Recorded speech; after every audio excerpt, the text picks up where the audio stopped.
Monday evening, everybody. Welcome back to another video. And this is a video that I'm like super behind on. And I do apologize for that. This is going to be the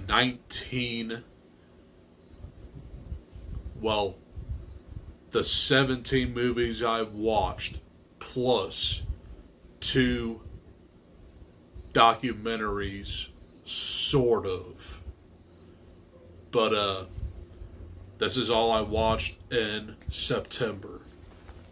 So I have like a whole variety here. I have like horror, documentaries, animation of all things.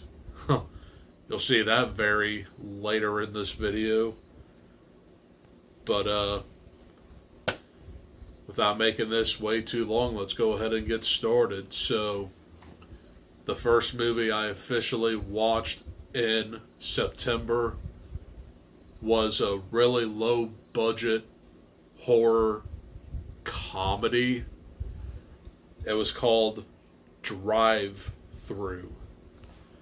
So this was about a killer clown that is the mascot for like this fast food company. His name is Horny the Clown. Yeah, very Oscar worthy here. But this is just like a very silly slasher that I hardly even remember. But that was Drive Through. Next up is a movie that y'all are gonna make fun of me for not watching when I grew up. But I finally did take the plunge, and that movie is Beetlejuice. Yeah, this is the very first time that I ever watched this all the way through. And this was released in 1988. It stars Michael Keaton, Alec Baldwin, and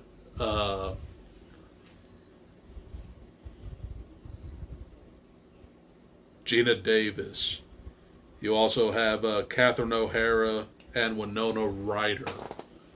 So this is about a family who moves into this house, and they're starting to get haunted by the newlyweds that died in the beginning. So it's literally up to a bioexorcist by the name of Beetlejuice to expel the family from disturbing the newlyweds in the afterlife. This movie was very weird, but I was expecting that from Tim Burton. Not the biggest fan of his, but I am glad I did finally watch this, and I would like to watch it again at some point, but it's okay. It's not really my thing. But that was Beetlejuice. So, naturally, after watching that for the first time, I saw Beetlejuice. And I thought this movie added on to like the lore of Beetlejuice, and it explored a lot of themes that unfortunately led nowhere. You have like his ex-lover that basically killed him, and she's out for revenge. And then you have Winona Ryder's daughter, played by Jenna Ortega, that falls for like this mysterious boy, and it turns out that he was a psychopath, and he like literally took her to like the afterlife. But I will admit, these movies are very macabre, but they are very family friendly. But I really did enjoy Beetlejuice for what it was.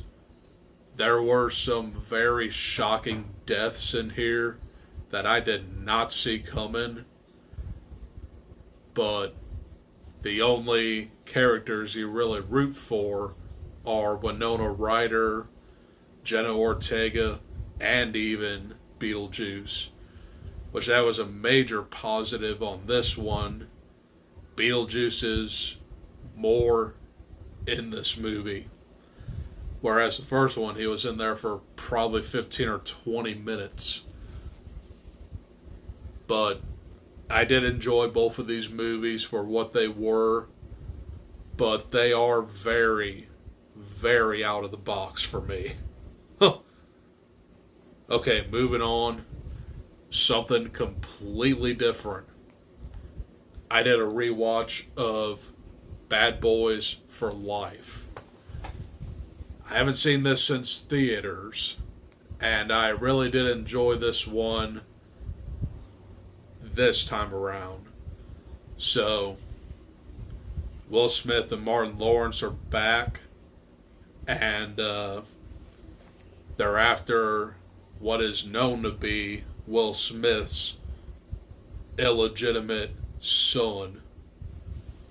And the captain gets shot halfway through the movie, and it's pretty much answered a little bit more in the fourth one, which I really did enjoy. I mean, I really do enjoy all four of these, so it was fun to rewatch this. That was Bad Boys for Life. Next up, The Front Room. And this movie was very bizarre. So it stars Brandy, and she is a newlywed, but she learns that her husband's, I think, dad passes away, and they find out that the stepmother of the husband inherits everything, and the only way to grant access to like the inheritance is for her to live with the couple. And she starts getting kind of like Virgin Mary-esque, where she believes in divine intervention and all that stuff. And this movie was strange. Was she faking it, or was it all real? There's a lot of poop in here. Yeah, this movie was a little out there for me. But that was The Front Room. Next, Bone Tomahawk. And I do have a review for this on the channel. I did this when I did my splatter western reading vlog for a week. And this is essentially a western horror film that stars Kurt Russell and Patrick Wilson. And they have to like go throughout the desert to hunt down cannibalistic, cave-dwelling troglodytes. So, it's basically a story of survival, and you have a very gnarly death that a lot of people like talk about. So, One of their companions gets literally halved at the groin area, and it's yikes. But I really did enjoy this movie quite a bit, and I'm glad I finally watched it. I will say it drags throughout the middle, but once you get to like the cave and the troglodyte showdown, that's when it gets better. But that was Bone Tomahawk. Followed by the remake of Speak No Evil. And this is just one of those Blumhouse movies that makes you wonder why. Well, in this case, I thought this movie was better than the original. And I also did watch the original later on in September, but essentially it's the same movie. Much happier ending than the original, but this is about a family who meets this other family, and the other family is very sadistic, but the good family wants to try to get away, but they just don't believe any of this is happening to them. So James McAvoy was definitely the standout in this one, and he definitely plays these villains very, very well. So, yeah. I have a full review on the remake of Speak No Evil, but I didn't talk about the original Speak No Evil, but I will later on in this video. So, very solid remake, and it did a few other things better than the original, in my opinion. So moving on, I have probably one of the most graphic, realistic documentaries that I've ever seen. This is Faces of Death from 1978. If you know, you know. And this is just basically a documentary of how people die very brutally. A lot of people call this out to be kind of fake, but some of it does look very real. I'll tell you what, there's this woman who confronts a bear, and that death was very, very realistic. But yeah, this is just all about how people have died and what it really looks like on the autopsy table. Very unsettling stuff, and not for the faint of heart. So, yeah, I saw this on Shudder, and I just threw it on one night, and I'm wondering, why did I do this to myself? But that was Faces of Death, followed by a rewatch of The Faculty. Watched this last year. It was part of my top 50 horror movies. And this is basically Invasion of the Body Snatchers meets Scream. So it's just basically about like these high schoolers surviving an alien invasion. Very fun movie, and the alien creature at the end is very creative. So, don't need to talk about this as much. I love this movie. That was The Faculty. Followed by The Killer's Game. I completely forgot that I even saw this last month. But this one ended up being a very underrated action thriller. This is the new Bautista movie where he is an assassin and he learns that he might have like a serious disease that could kill him. So he puts a hit on himself, but it turns out he's not dying. So he has to void that contract. Instead, he has to hunt down all the assassins after him.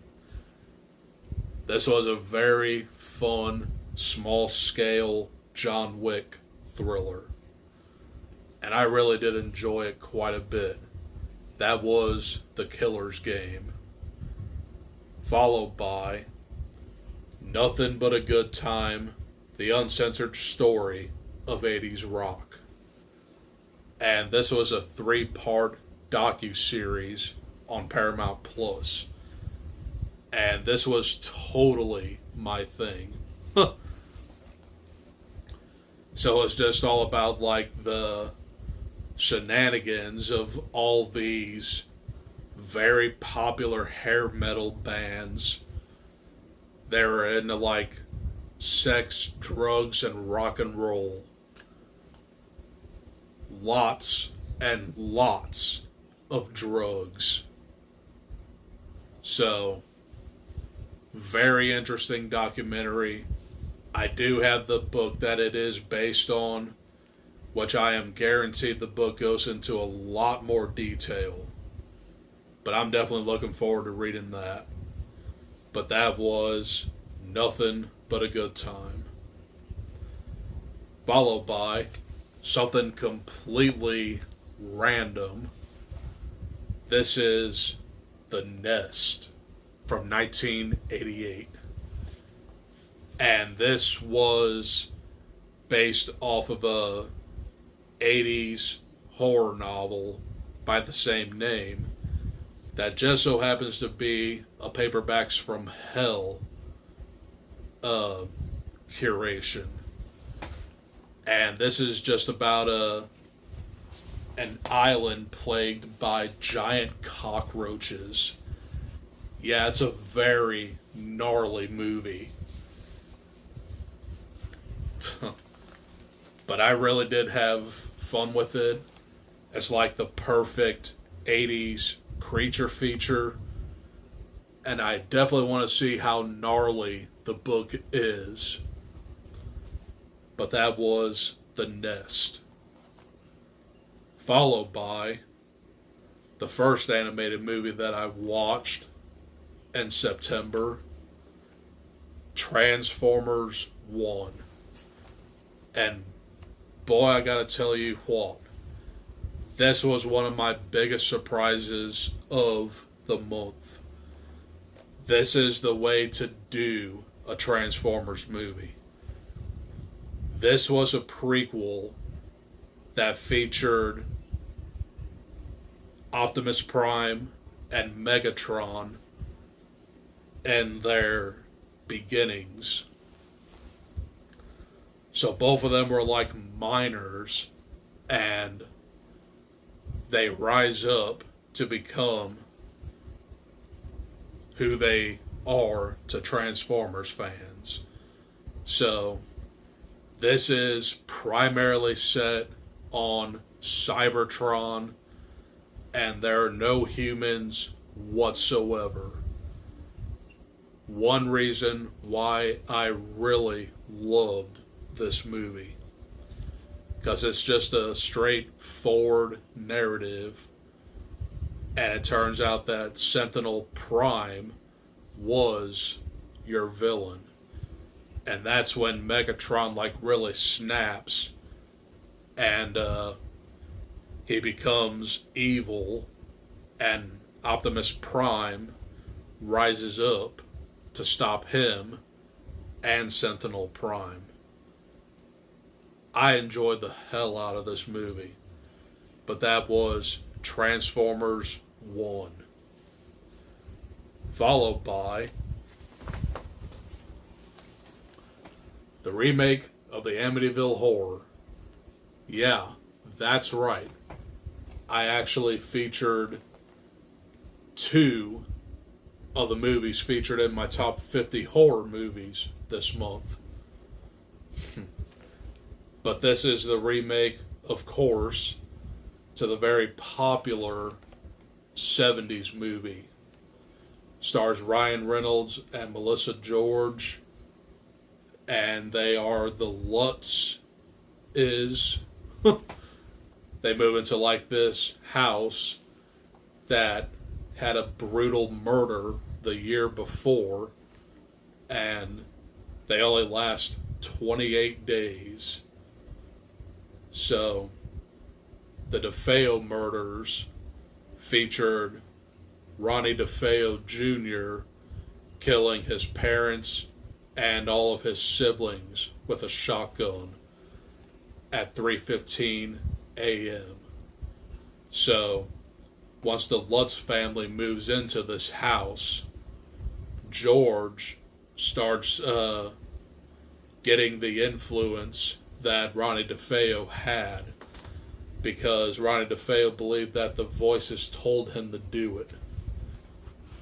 So George Lutz starts waking up at 3:15 in the morning, noticing very strange goings on.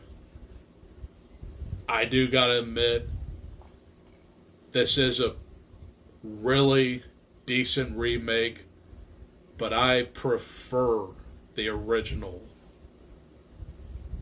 But this is still a very creepy movie. I mean, the babysitter scene alone is terrifying, where she just like gets locked in the closet and she sees Jody's ghost. But that was the Amityville Horror 2005. Yeah, that's right. This is going to be 20 years old next year. Holy crap. Moving right along. I watched the foreign language original to Speak No Evil. And this was on Shudder. And I barely call this a foreign language film, because most of it is spoken in English. But there's like a little bit of, I guess, Danish in it, because I think this was a Dutch film, if I'm not mistaken. But anyway, this was the original that inspired the remake. So it's pretty much the same exact film, except the ending is more bleak. And I'll just talk about the ending here. So, the ending features the evil actually win over the good. So, the evil family actually gets the good family in the middle of nowhere, and they ask them to strip, and then they lead them down into like a ditch, and they just like stone them to death. I'm like, holy crap. There you go. There's the ending. It's a pretty brutal way to end this film. So, No need to talk about it twice. That's why I just like compared and contrasted the endings. Well, I contrasted the endings. You know what I mean. But that was Speak No Evil 2022. Why we needed a remake barely 2 years, I don't know why. But I vastly prefer the remake to this. But moving on, I have Never Let Go. And this is a brand new Halle Berry apocalyptic thriller that very much reminded me of Bill Paxton's Frailty. So this is about Halle Berry and her two sons staying in a cabin, and they're afraid of like the outside world and what it entails. But is it real or is it fake? The younger son does not believe it at all, but the older son is with Halle Berry. That's where the comparison to Frailty comes in. And I thought this was a very brilliant film that questions reality. Well, it turns out there is nothing wrong with the world. It was just all in their head. But I did forget to mention in my review that they had like a rope tethered to the house, and the only way that they would survive without getting lost was to stay tethered to that rope. But that was Never Let Go.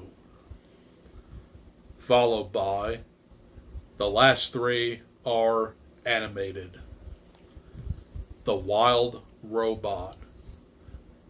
And this is simply becoming one of my favorite animated movies of the year. If not, one of my favorite movies of the year. Yeah, this one was a very good one. But this is essentially about a robot who gets, or I mean, she has to adapt to the wilderness. So she learns the way of the animals and she becomes one with the wild. This explored motherhood, death, and letting go. And there were like a few times where I almost cried. But essentially, the robot let a goose hatch, and she just taught it to like fly, swim, and eat. But she was known to be like an outcast, but when she became closer to the animals respected her. And this is a very beautiful movie, very beautifully animated, and I cannot wait to watch this again. Excellent movie. That was The Wild Robot. These next two are movies from my childhood. Scooby-Doo and the Cyber Chase. And I haven't seen this one in quite some time. But this is essentially Scooby-Doo and the gang getting trapped in a video game. And there's just some creepy virus after them. And it's a fun movie, but it's not my favorite out of the Scooby-Doo movies. But still very watchable. But the final level has like some of the most famous Scooby-Doo villains. And it's just nostalgia bait, basically. But that was Scooby-Doo and the Cyber Chase. And finally, probably the movie that I definitely could have watched this month, Scooby-Doo and the Witch's Ghost. This is my second favorite animated Scooby-Doo film. But this is essentially about the gang going to like Massachusetts, where like the Salem witch trials were allegedly held, and Velma meets this famous horror writer named Ben Ravencroft. Is he good or is he bad? Well, it turns out he is a descendant of Sarah Ravencroft, who was known to be like a Wiccan, but the twist is she was actually a witch. So he becomes a warlock, and it's actually got some pretty fun fall imagery in it. And I gotta admit, the Hex Girls were awesome. Kind of had a crush on them back in the day, I'll tell you what. So, I really did enjoy this movie growing up. It's still held up. And, man, I really wish I would have watched Scooby-Doo on Zombie Island, because that is my favorite animated Scooby-Doo movie. But maybe I will this month. But those are the 19 movies that I watched in September. Hopefully you guys enjoyed. And tomorrow I'm going to finally get caught up on some of these reviews. I got Joker Folie à Deux, Salem's Lot 2024, Terrifier 3, and I'm going to review John Carpenter's Vampires, which I watched today. So all those videos are going to come hopefully tomorrow. And that's all I got for this video. I'll see you tomorrow. Adios. Peace.